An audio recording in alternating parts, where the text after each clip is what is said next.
Massa Ormas Islam di Kota Medan, Sumatera Utara menggelar aksi bela Palestina dan mengecam tindak kekerasan militer Israel terhadap rakyat Palestina pada Jumat.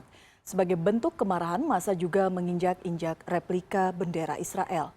Ratusan anggota Ormas Islam di Kota Medan berkumpul di kawasan Masjid Al-Jihad, Jalan Abdullah Lubis, Medan pada Jumat. Mereka menggelar tablik akbar bela Palestina. Aksi simpatik juga dilakukan dengan menggalang dana dari massa yang berkumpul untuk disumbangkan kepada rakyat Palestina, terutama yang menjadi korban peperangan.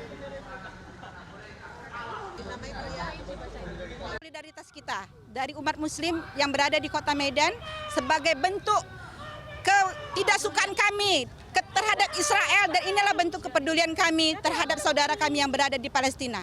Ini adalah kebiadaban yang dilakukan Israel yang terhadap saudara-saudara kita. Makanya kita melaksanakan pijak bendera Israel itu atas kebencian kami terhadap Israel yang sudah menjadikan saudara-saudara kami di sana nyaris tidak berkepedulian kemanusiaan terhadap saudara kami yang di Palestina. Kita beralih ke ibu kota. Aksi dukungan untuk membantu Palestina dilakukan sejumlah warga di depan Kedutaan Besar Amerika Serikat di Jakarta. Dan untuk perkembangan terkini kami sudah terhubung dengan koresponden CNN Indonesia Iwan Hermawan. Iwan, selamat siang. Bagaimana jalannya aksi bela Palestina hari ini? Tuntutan apa saja yang disampaikan? Ya baik, terima kasih Elvira. Dan memang di tempat saya berdiri saat ini, yaitu di depan Kedutaan Besar Amerika di kawasan Monas di Jakarta, baru saja terjadi aksi unjuk rasa dan para peserta aksi ini baru tiba di depan Kedutaan Besar Amerika sekitar pukul jam 1 kurang 15 begitu. Jadi mereka baru saja tiba dan baru saja mengatur barisan, dan ada sekitar 300 sampai 500 orang massa yang mengaku berasal dari Aqsa Working Group, yaitu gabungan ormas-ormas Islam, diantaranya ada dari Kahmi Jaya, dan kemudian bahkan juga ada dari Laskar Merah Putih yang juga ikut bergabung untuk melakukan aksi unjuk rasa membela Palestina di depan Kedutaan Besar Amerika ini. Dan sampai saat ini situasi masih berjalan dengan kondusif. Aparat kepolisian juga melakukan penjagaan yang cukup ketat. Di sini ada sekitar 900 personil yang melakukan penjagaan. Itu pun masih ditambah dengan satu satuan setingkat kompi dari Brimob, atau jumlahnya sekitar 100 orang. Jadi total ada 1.000 orang yang berjaga di depan Kedutaan Besar Amerika ini. Dan ini pun masih diperkuat dengan ada 4 kendaraan taktis, 2 water cannon, dan juga ada kendaraan untuk memblokade massa begitu. Dan sampai saat ini situasinya masih berjalan dengan kondusif.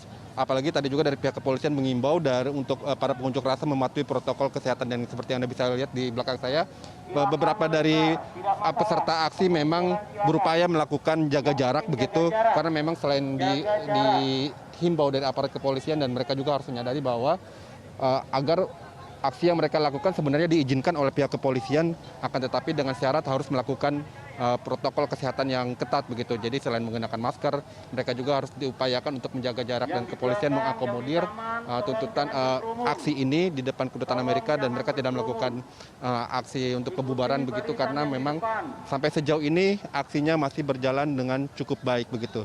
Akan tetapi namun demikian, arus lalu lintas yang berasal dari arah Patung Kuda menuju ke Kedutaan Besar Amerika tentunya mengalami kepadatan, karena memang di sini di lajur yang ini digunakan untuk aksi unjuk rasa, sementara di lajur sebelahnya sampai saat ini masih bisa dilewati dengan kendaraan. Elvira.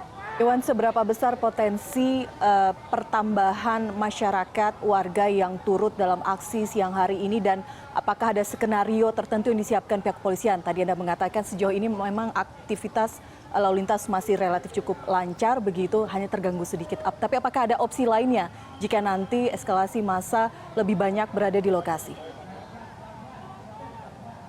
Ya, sampai sejauh ini memang belum ada opsi-opsi lain, dan pertambahan massa pun sampai sejauh yang kami lihat sejauh ini masih tidak terlalu banyak penambahan, karena memang seperti terlihat karena aksi unjuk rasa ini jauh lebih terorganisir dibandingkan aksi-aksi unjuk rasa yang sebelum-sebelumnya tempat terjadi ricuh begitu. Bukan aksi bela Palestina maksud saya, tapi aksi-aksi misalnya aksi yang berkaitan dengan politik, yang di mana aksinya kemudian berlangsung dengan ricuh karena mereka tetap berupaya bertahan ataupun tidak mematuhi protokol kesehatan. Tapi yang sejauh yang kami lihat di sini, semuanya di sini, apalagi di sini juga ada anak kecil, ada juga ibu-ibu. Jadi kemungkinan aksi ini akan bereskalasi menjadi lebih tinggi lagi, kemungkinannya sangat kecil. Dan kami memprediksi kemungkinan besar sampai dengan sore nanti juga aksi ini kemungkinan besar sudah selesai dilakukan. Dan aparat kepolisian tentu mempersiapkan berbagai macam opsi, diantaranya jika memang harus membubarkan secara paksa tapi sesuai dengan undang-undang, maka pembubaran itu baru bisa dilakukan ketika misalnya sudah menjelang maghrib, seperti itu Elvira. Kita harapkan aspirasi masyarakat hari ini bisa berjalan lancar, disampaikan dengan baik dan juga sesuai dengan protokol kesehatan seperti tadi Iwan sampaikan. Terima kasih Iwan informasi Anda.